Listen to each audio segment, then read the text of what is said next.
ஒரு ஊரில் நல்லரசன் என்பவன் வாழ்ந்து வந்தான். அவன் பெயருக்கு தகுந்தாற்போல் நற்குணங்கள் பெற்றவனாக இருந்தான். ஏழை எளியவர்களிடம் அன்பு காட்டும் குணமும் மற்றவர்களுக்கு உதவும் உயர்ந்த மனப்பான்மை அவனிடம் இருந்தது. யாராவது தவறு செய்தால் அதனை தட்டி கேட்கும் துணிவும் அவனிடம் இருந்தது. அதனால் அந்த ஊர் மக்கள் நல்லரசன் மேல் மிகுந்த நம்பிக்கை வைத்திருந்தார்கள். அந்த ஊரில் வசதியாக வாழ்ந்த சிலர் நல்லரசனின் செல்வாக்கு கண்டு அவர் மீது பொறாமை கொண்டனர். அவர் புகழை கெடுப்பதற்கு தங்களால் முயன்ற முயற்சிகளை எல்லாம் செய்தார்கள். ஆனால் அவர்களுடைய முயற்சிகள் யாவும் தோல்வியிலேயே முடிந்தன. பணக்காரர்கள் ஆகிய தங்கவேலுவும் கருப்பசாமியும் இதனால் மனம் புழுங்கினர். ஏதேனும் ஒரு செயல் செய்து நல்லரசனை அவமானப்படுத்த வேண்டும் என்று துடியாய் துடித்தனர். அந்த பணக்காரர்களுக்கு நல்லரசன் எந்த தீங்குமே செய்ததில்லை. ஆனால் கோயில் திருவிழாவாக இருந்தாலும் வேறு பொது செயல்களாக இருந்தாலும் அந்த நல்லரசனுக்கே அனைவரும் முதல் மரியாதை கொடுத்தார்கள். இதைத்தான் அவர்களால் தாங்கிக் கொள்ள முடியவில்லை. எப்படியாவது அந்த நல்லரசனை பழிவாங்க வேண்டும் என்று கங்கணம் கட்டி அவர்கள் அந்த ஊரில் வசித்து வந்த முனியாண்டி என்பவனை அழைத்து பேசினார்கள். அந்த முனியாண்டிக்கும் ஊர் மக்களிடம் நல்ல பெயர் இருந்தது. அவனை பகடைக்காயாய் பயன்படுத்தி அந்த வல்லரசனை வீழ்த்தி விடலாம் என்று எண்ணி அவனை அழைத்தார்கள். தங்கவேலுவும் கருப்பசாமியும் ஒன்று சேர்ந்து சதித்திட்டம் ஒன்றை தீட்டினார்கள். முனியாண்டியை தங்கள் வீட்டில் அழைத்து பேசினார்கள். முனியாண்டி, எங்களுக்காக நீ ஒரு செயல் செய்யணும் என்று கூறி கட்டுக்கட்டாக ரூபாய் நோட்டுகளை அவன் கையில் திணித்தனர். ரூபாய் நோட்டுகளை பார்த்ததும் முனியாண்டிக்கு ஆசை அதிகமானது. அவன் அவர்களை நோக்கி, உங்களுக்காக எதை வேண்டுமானாலும் செய்வேன் என்றான்.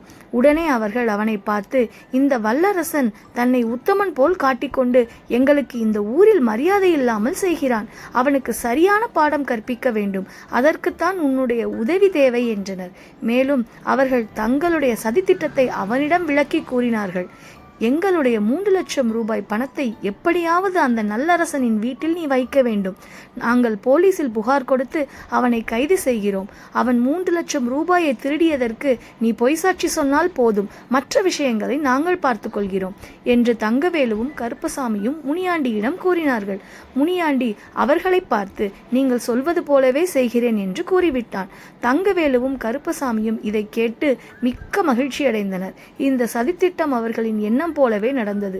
தங்கள் பணம் 3 லட்சம் திருடி போய்விட்டதாக அந்த இருவரும் போலீசாரிடம் புகார் கொடுத்தார்கள்.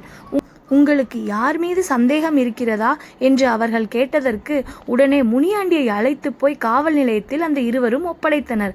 அவன் காவல்துறை அதிகாரியிடம், இந்த ஊரில் நல்லரசன் என்று ஒருவன் இருக்கிறான். நேற்று இரவு இவர்களுடைய வீட்டிலிருந்து பணத்தை திருடி கொண்டு வேகமாக போனதை என் கண்களாலே பார்த்தேன். நீங்கள் அவனை விசாரித்தால் எல்லா உண்மைகளும் தெரிந்துவிடும் என்று அவன் கூசாமல் பொய்சாட்சி சொன்னான்.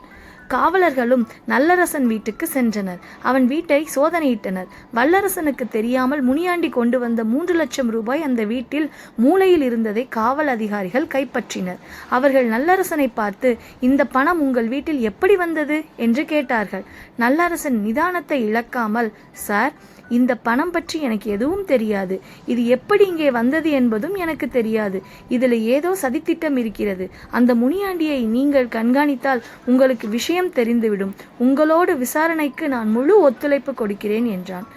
ஊர் மக்களின் நன்மதிப்புக்குரியவன் வல்லரசன் என்பதால் அவனுக்கு மதிப்பு கொடுத்து காவல் அதிகாரிகள் முனியாண்டியின் வீட்டுக்கு சென்று சோதனையிட்டனர். அவன் வீட்டிலிருந்து சில ரூபாய் கட்டுக்களை காவல்துறையினர் கைப்பற்றினர். அந்த கட்டுக்களை சோதித்ததில் அவை அனைத்துமே கள்ள நோட்டுகள் என்பது தெரிய வந்தது. முனியாண்டி சிறையில் அடைக்கப்பட்டான். கள்ள நோட்டு வழக்கில் அவன் பெயரை சேர்த்தார்கள். அதை அறிந்த முனியாண்டி காவல் அதிகாரியை பார்த்து, சார், எனக்கு அதுபோல் புத்தியெல்லாம் கிடையாது. பணத்துக்கு ஆசைப்பட்டு உத்தமரான நல்லரசனுக்கு எதிராக பொய்சாட்சி சொன்னேன். அதுக்கு கடவுள் எனக்கு சரியான தண்டனை கொடுத்து விட்டார். தங்கவேலுவும் கருப்பசாமியும் இருவரும் தான் என்னை இவ்வாறு செய்ய சொன்னார்கள். மற்றபடி கள்ள நோட்டுக்கும் எனக்கும் எந்த சம்பந்தமும் கிடையாது என்று எல்லா உண்மைகளையும் கூறிவிட்டான். உடனே காவல்துறை அதிகாரிகள் தங்கவேலு மற்றும் கருப்பசாமியையும் கைது செய்து சிறையில் அடைத்தனர். இந்த நிகழ்ச்சியின் மூலம் நல்லரசனின் மீது மக்களுக்கு இருந்த நன்மதிப்பு மேலும் கூடியது. இக்கதையில் நாம் அறிந்து கொண்ட நீதி, யார் மீதும் எப்பொழுதும் பொய்சாட்சி சொல்லக்கூடாது. அது ஒரு நாள் வெளிப்பட்டு பொய்சாட்சி கூறியவரையே